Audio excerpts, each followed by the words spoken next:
भारतीय उपमहाद्वीप विविध संस्कृतियों और राज्यों की भूमि ने चौथी शताब्दी ईसा पूर्व में एक शक्तिशाली साम्राज्य के उदय को देखा, मौर्य साम्राज्य। यह साम्राज्य न केवल अपने विशाल क्षेत्र के लिए जाना जाता था, बल्कि अपनी प्रशासनिक कुशलता और सांस्कृतिक समृद्धि के लिए भी प्रसिद्ध था। इसने भारतीय इतिहास में एक महत्वपूर्ण क्षण को चिह्नित किया, जो अभूतपूर्व एकता, समृद्धि और सांस्कृतिक आदान प्रदान की अवधि का मार्ग प्रशस्त करता है। मौर्य साम्राज्य ने एक ऐसा मंच तैयार किया जिसने भारतीय उपमहाद्वीप को एक नई दिशा दी। इस साम्राज्य के दौरान कला, विज्ञान और साहित्य में भी महत्वपूर्ण प्रगति हुई, जो अभूतपूर्व एकता, समृद्धि और सांस्कृतिक आदान प्रदान की अवधि का मार्ग प्रशस्त करता है। व्यापार मार्गों का विस्तार हुआ और विभिन्न संस्कृतियों के बीच संवाद बढ़ा। गंगा के उपजाऊ मैदानों से लेकर उत्तर पश्चिम के शुष्क परिदृश्यों तक मौर्य साम्राज्य ने प्राचीन भारत के राजनीतिक और सामाजिक ताने बाने पर एक अमिट छाप छोड़ी। इसने विभिन्न भौगोलिक क्षेत्रों को एकजुट किया और एक समृद्ध और स्थिर समाज की नींव रखी। मौर्य साम्राज्य के उदय से पहले भारतीय उपमहाद्वीप कई छोटे छोटे राज्यों में बंटा हुआ था, जो अक्सर एक दूसरे के साथ संघर्ष में रहते थे। इन छोटे राज्यों के बीच की प्रतिद्वंद्विता ने एकीकृत शासन की संभावना को कम कर दिया था, जो अक्सर एक दूसरे के साथ संघर्ष में रहते थे। इन संघर्षों ने न केवल राजनीतिक अस्थिरता पैदा की, बल्कि आर्थिक और सांस्कृतिक विकास को भी बाधित किया। इस विखंडन ने व्यापार, विचारों और सांस्कृतिक आदान प्रदान के प्रवाह में बाधा उत्पन्न की, जिससे प्रगति और विकास की संभावना सीमित हो गई। व्यापार मार्ग अवरुद्ध हो गए और सांस्कृतिक आदान प्रदान की गति धीमी हो गई। हालांकि एक दूरदर्शी नेता चंद्रगुप्त मौर्य का उदय उनके चतुर सलाहकार चाणक्य के साथ भारतीय इतिहास के पाठ्यक्रम को हमेशा के लिए बदल देगा। चंद्रगुप्त और चाणक्य की जोड़ी ने एक मजबूत और संगठित साम्राज्य की नींव रखी। मौर्य साम्राज्य ने विकेंद्रीकृत राजनीतिक संरचना से एक प्रस्थान का प्रतिनिधित्व किया, जिसने प्राचीन भारत के अधिकांश भाग को चिह्नित किया था। इसने एक केंद्रीकृत शासन प्रणाली की स्थापना की, जिसने पूरे साम्राज्य में एक रूपता और स्थिरता लाई। इसने शासन की एक केंद्रीकृत प्रणाली स्थापित की, जिसके शीर्ष पर एक शक्तिशाली सम्राट और एक सुव्यवस्थित प्रशासनिक संरचना थी, जो अपने विशाल क्षेत्र में फैली हुई थी। इस प्रणाली ने न केवल प्रशासनिक दक्षता बढ़ाई, बल्कि साम्राज्य की सुरक्षा और समृद्धि को भी सुनिश्चित किया। यह केंद्रीकृत प्रशासन साम्राज्य में व्यवस्था बनाए रखने, कर एकत्र करने और नीतियों को लागू करने में महत्वपूर्ण साबित हुआ।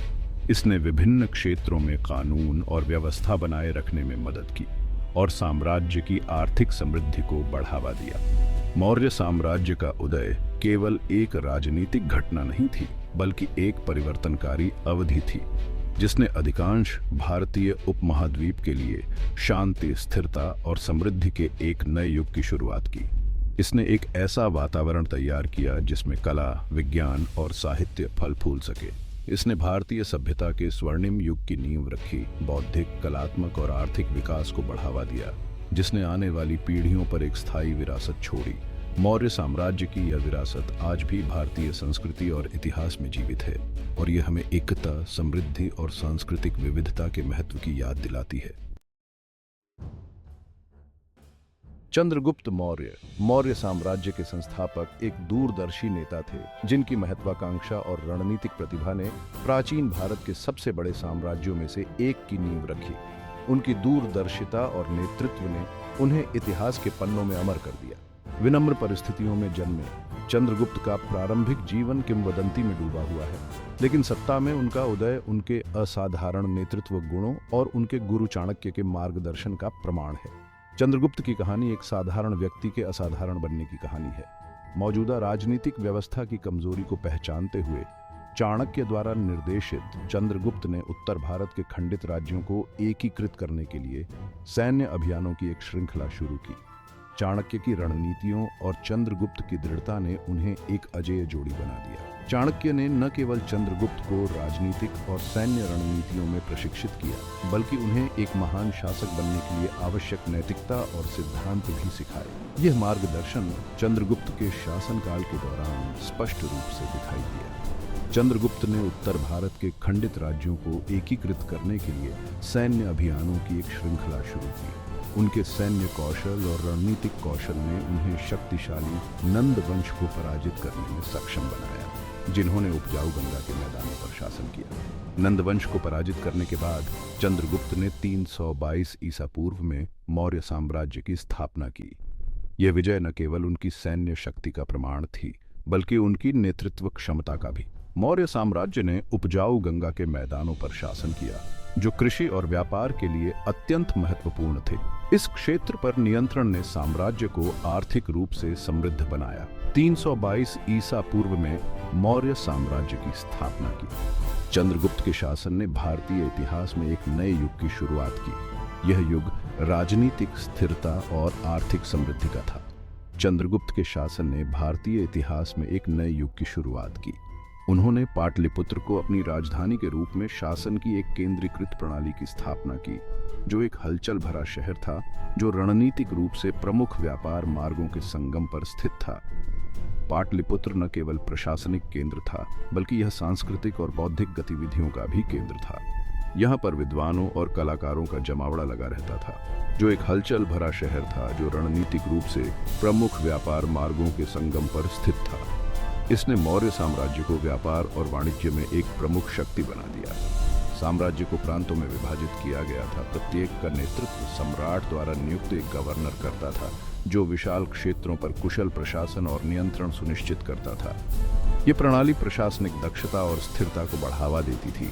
प्रत्येक का नेतृत्व सम्राट द्वारा नियुक्त एक गवर्नर करता था, जो विशाल क्षेत्रों पर कुशल प्रशासन और नियंत्रण सुनिश्चित करता था। गवर्नरों की नियुक्ति ने स्थानीय प्रशासन को मजबूत किया और साम्राज्य की एकता को बनाए रखा, जो विशाल क्षेत्रों पर कुशल प्रशासन और नियंत्रण सुनिश्चित करता था। यह प्रणाली प्रशासनिक दक्षता और स्थिरता को बढ़ावा देती थी। चंद्रगुप्त ने व्यवस्था और सुरक्षा बनाए रखने के लिए पैदल सेना, घुड़सवार सेना और युद्ध हाथियों से मिलकर एक शक्तिशाली सेना की स्थापना की। व्यवस्था और सुरक्षा बनाए रखने के लिए चंद्रगुप्त ने पैदल सेना, घुड़सवार सेना और युद्ध हाथियों से मिलकर एक शक्तिशाली सेना की स्थापना की। इस दुर्जेय बल ने न केवल साम्राज्य की सीमाओं को सुरक्षित किया, बल्कि इसके क्षेत्रों के विस्तार में भी महत्वपूर्ण भूमिका निभाई। इस दुर्जेय बल ने न केवल साम्राज्य की सीमाओं को सुरक्षित किया, बल्कि इसके क्षेत्रों के विस्तार में भी महत्वपूर्ण भूमिका निभाई। चंद्रगुप्त की सैन्य उपलब्धियों ने उन्हें अपने प्रतिद्वंद्वियों का सम्मान दिलाया और भारतीय उपमहाद्वीप में प्रमुख शक्ति के रूप में मौर्य साम्राज्य की स्थिति को मजबूत किया, बल्कि इसके क्षेत्रों के विस्तार में भी महत्वपूर्ण भूमिका निभाई। चंद्रगुप्त की सैन्य उपलब्धियों ने उन्हें अपने प्रतिद्वंद्वियों का सम्मान दिलाया और भारतीय उपमहाद्वीप में प्रमुख शक्ति के रूप में मौर्य साम्राज्य की स्थिति को मजबूत किया। चंद्रगुप्त की सैन्य उपलब्धियों ने उन्हें अपने प्रतिद्वंद्वियों का सम्मान दिलाया और भारतीय उपमहाद्वीप में प्रमुख शक्ति के रूप में मौर्य साम्राज्य की स्थिति को मजबूत किया और भारतीय उपमहाद्वीप में प्रमुख शक्ति के रूप में मौर्य साम्राज्य की स्थिति को मजबूत किया। चंद्रगुप्त मौर्य का शासनकाल भारत के असमान राज्यों को एक ही बैनर तले एकजुट करने के उनके दृढ़ संकल्प द्वारा चिह्नित किया गया था। चंद्रगुप्त मौर्य का शासनकाल भारत के असमान राज्यों को एक ही बैनर तले एकजुट करने के उनके दृढ़ संकल्प द्वारा चिह्नित किया गया था। एक मजबूत और केंद्रीकृत साम्राज्य के लिए उनकी दृष्टि के साथ मिलकर उनके सैन्य कौशल ने उनके उत्तराधिकारियों के तहत मौर्य साम्राज्य के बाद के विस्तार और समृद्धि के लिए आधार तैयार किया। एक मजबूत और केंद्रीकृत साम्राज्य के लिए उनकी दृष्टि के साथ मिलकर उनके सैन्य कौशल ने उनके उत्तराधिकारियों के तहत मौर्य साम्राज्य के बाद के विस्तार और समृद्धि के लिए आधार तैयार किया। चंद्रगुप्त मौर्य की विरासत उनके उत्तराधिकारियों द्वारा जारी रखी गई, जिन्होंने साम्राज्य को नई ऊंचाइयों तक पहुंचाया। उनके उत्तराधिकारियों के तहत मौर्य साम्राज्य के बाद के विस्तार और समृद्धि के लिए आधार तैयार किया। चंद्रगुप्त मौर्य की विरासत उनके उत्तराधिकारियों द्वारा जारी रखी गई, जिन्होंने साम्राज्य को नई ऊंचाइयों तक पहुंचाया। उनके शासनकाल ने भारतीय इतिहास में एक महत्वपूर्ण अध्याय लिखा, जो आज भी प्रेरणा का स्रोत है। मौर्य साम्राज्य के उत्थान का कोई भी विवरण चंद्रगुप्त मौर्य के शानदार रणनीतिकार और सलाहकार चाणक्य, जिन्हें कौटिल्य के नाम से भी जाना जाता है, द्वारा निभाई गई महत्वपूर्ण भूमिका को स्वीकार किए बिना पूरा नहीं हो सकता है। चाणक्य की भूमिका केवल एक सलाहकार की नहीं थी, बल्कि वह एक मार्गदर्शक, संरक्षक और प्रेरक शक्ति भी थे, जिन्होंने चंद्रगुप्त को एक महान शासक बनने के लिए तैयार किया। चाणक्य की बुद्धि, राजनीतिक कौशल और राज्य कला की गहरी समझ मौर्य साम्राज्य के भाग्य को आकार देने, इसके प्रारंभिक वर्षों में इसका मार्गदर्शन करने और इसकी स्थायी विरासत के लिए नींव स्थापित करने में सहायक थी। उनकी दूरदर्शिता और रणनीतिक सोच ने न केवल चंद्रगुप्त को एक शक्तिशाली शासक बनाया, बल्कि एक ऐसे साम्राज्य की नींव रखी जो आने वाले कई वर्षों तक स्थिर और समृद्ध रहेगा।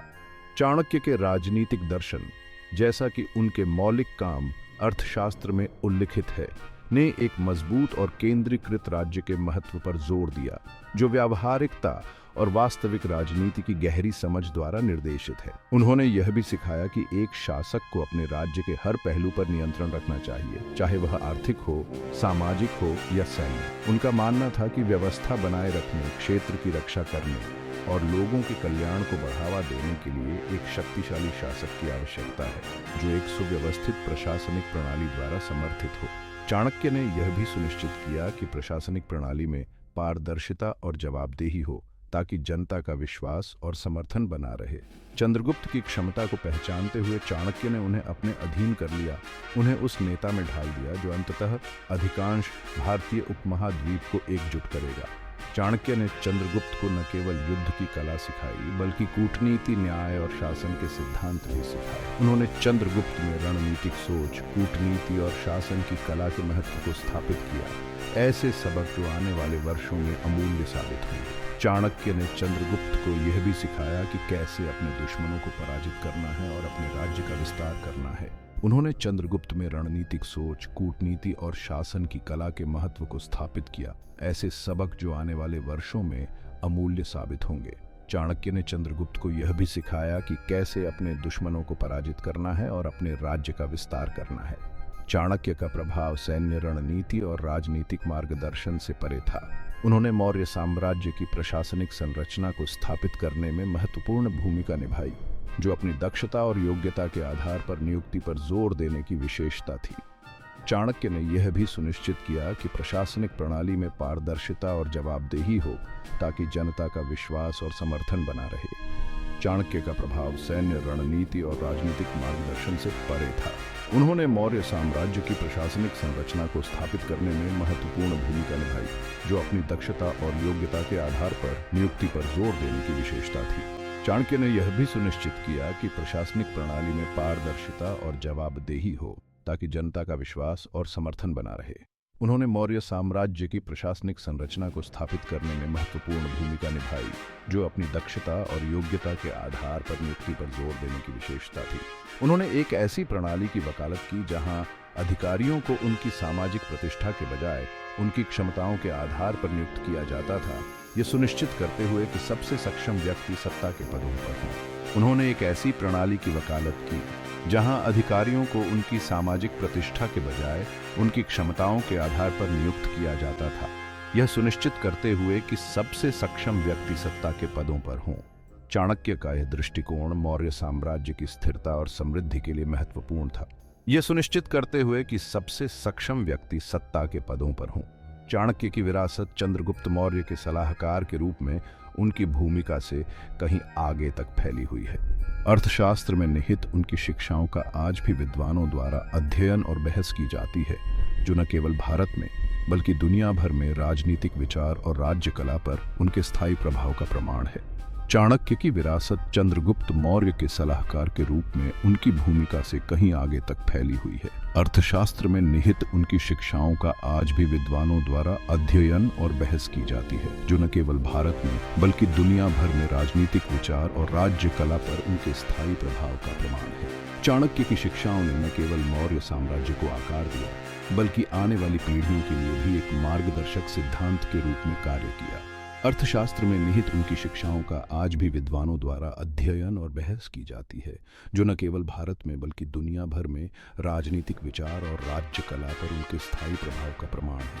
चाणक्य की शिक्षाओं ने न केवल मौर्य साम्राज्य को आकार दिया, बल्कि आने वाली पीढ़ियों के लिए भी एक मार्गदर्शक सिद्धांत के रूप में कार्य किया, जो न केवल भारत में बल्कि दुनिया भर में राजनीतिक विचार और राज्य कला पर उनके स्थायी प्रभाव का प्रमाण है।